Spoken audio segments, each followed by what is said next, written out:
Imagine when God wanted to write the first book for the human race, He talks about a godly, upright man who suffered more than anybody else. There was nobody on earth who was more godly than him, and there was nobody on earth who suffered more than him. I mean, can you combine that? Can you believe those things, that the most godly man on earth suffers the most? That's not only true in the case of Job. The greatest example is Jesus Christ Himself. You see, it's a tremendous lie of the devil, this prosperity gospel, this health, wealth gospel. Because if that is the gospel, then everybody should choose it. Why do people go after another God? No, the reason why true Christianity is rejected is because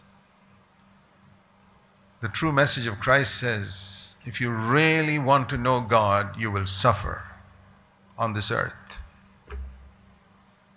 That's not a message most people want, but that is the gospel.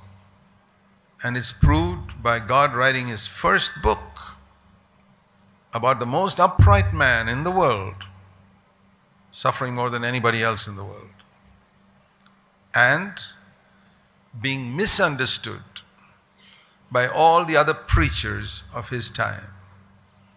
Those preachers, we can say they knew theories about God, but they didn't know God Himself.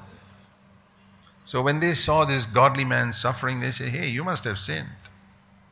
I mean, there must be something wrong in your life. Just like, when you see somebody sick, you think, there must be some sin in his life. I'm healthy because I follow the Lord. Look at all the terrorists in the world who are healthy, who go around killing people with bombs and all that.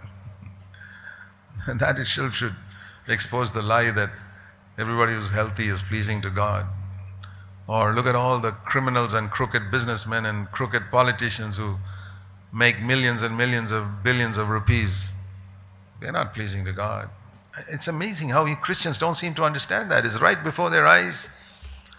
The most godly are the ones who suffer the most.